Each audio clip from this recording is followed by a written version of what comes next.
अमेरिकी president Donald Trump ने हाल ही में H-1B वीजा प्रोग्राम में एक बड़ा बदलाव कर दिया है। अब कंपनियों को H-1B वीजा के लिए हर साल $1 लाख की फीस चुकानी पड़ेगी। क्या इसका मतलब है कि भारतीय पेशेवरों के लिए अमेरिका में काम करने का सपना अब महंगा हो जाएगा? आइए जानते हैं इस फैसले के बारे में विस्तार से।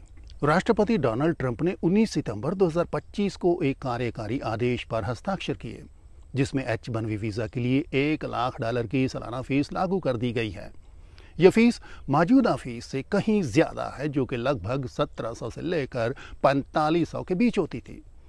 इसके अतिरिक्त ट्रंप प्रशासन ने ट्रंप गोल्ड कार्ड और ट्रंप प्लैटिनम कार्ड जैसे नए वीजा विकल्प भी पेश किए हैं, जो कि $1 मिलियन और $5 मिलियन की निवेश राशि के साथ अमेरिकी नागरिकता का मार्ग प्रदान करते हैं।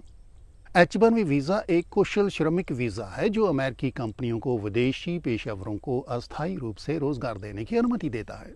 हर साल 85,000 नए H-1B वीजा जारी किए जाते हैं, जिनमें से अधिकांश भारतीय पेशेवरों को मिलते हैं। प्रमुख अमेरिकी कंपनियां जैसे कि अमेजन, गूगल, माइक्रोसॉफ्ट, IBM और मेटा H-1B वीजा धारकों पर निर्भर करती हैं।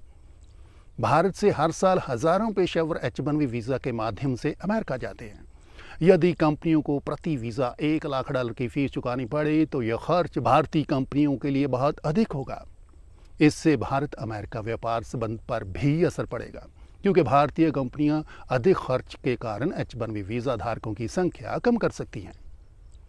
एक सामान्य पेशेवर पर इसका क्या असर होगा? सबसे बड़ा सवाल ये भी है। वर्तमान में कंपनियां H-1B वीजा के लिए आवेदन करती हैं और वीजा धारकों को अमेरिका भेजती हैं। नई फीस लागू हो जाती है तो कंपनियां यह विचार करेंगी कि क्या यह खर्च उचित है, विशेषकर प्रवेश स्तर या फिर ट्रेनी पदों के लिए। इससे कम अनुभव वाले पेशेवरों के लिए अमेरिका में काम करना अब कठिन हो जाएगा। लेकिन इस मामले में विशेषज्ञों की राय है कि यदि $1 लाख की फीस लागू हो गई तो H-1B वीजा प्रोग्राम लगभग समाप्त हो जाएगा। इससे विदेशी कर्मचारियों के लिए अमेरिकी बाजार में प्रवेश करना कठिन हो जाएगा। यह कदम अमेरिकी कर्मचारियों के लिए भी हानिकारक होगा, क्योंकि कुशल श्रमिकों की कमी से कंपनियों को कम प्रतिभा मिलेगी, जिससे वेतन में कमी आएगी और उत्पादों की कीमतों में वृद्धि हो सकती है। ट्रंप की नीतियां हमेशा अमेरिकन फर्स्ट रही हैं, जिसका उद्देश्य अमेरिकी श्रमिकों को प्राथमिकता देना है। हालांकि गूगल, माइक्रोसॉफ्ट, अमेजन जैसी कंपनियां विदेशी कर्मचारियों पर डिपेंड करती हैं, और यदि H-1B प्रोग्राम महंगा हो गया और कठिन हो जाता है तो यह कंपनियां अपना काम भारत या फिर और देशों में स्थानांतरित कर सकती हैं। इससे भारत में नए अवसर पैदा हो सकते हैं, क्योंकि आउटसोर्सिंग और स्टार्टअप संस्कृति यहाँ तेजी से बढ़ सकती है। लेकिन अभी कानूनी चुनौतियां भी बाकी हैं। नीति अभी प्रस्तावित रूप में है। कानूनी चुनौतियों का सामना करना पड़ सकता है। अमेरिकी इमिग्रेशन पॉलिसीज को अक्सर कोर्ट में चुनौती दी जाती है। यह भी संभव है कि इस नई फीस पर भी कानूनी लड़ाई लड़ी जाएगी।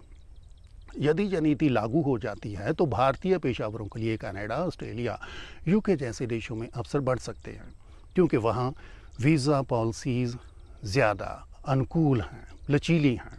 दूसरी ओर भारत में भी IT उद्योग और स्टार्टअप क्षेत्र को मजबूती मिल सकती है, क्योंकि कई प्रोजेक्ट्स यहीं से किए जा सकते हैं। दोस्तों, यह खबर H-1B वीजा पर निर्भर लाखों भारतीयों के लिए बड़ी चिंता लेकर जरूर आई है। यदि $1 लाख की फीस वाकई ही लागू हो जाती है तो अमेरिका में काम करने का सपना बहुत मुश्किल हो जाएगा। लेकिन अभी यह मामला शुरुआती दौर में है और कानूनी लड़ाई भी हो सकती है। आपका क्या कहना है?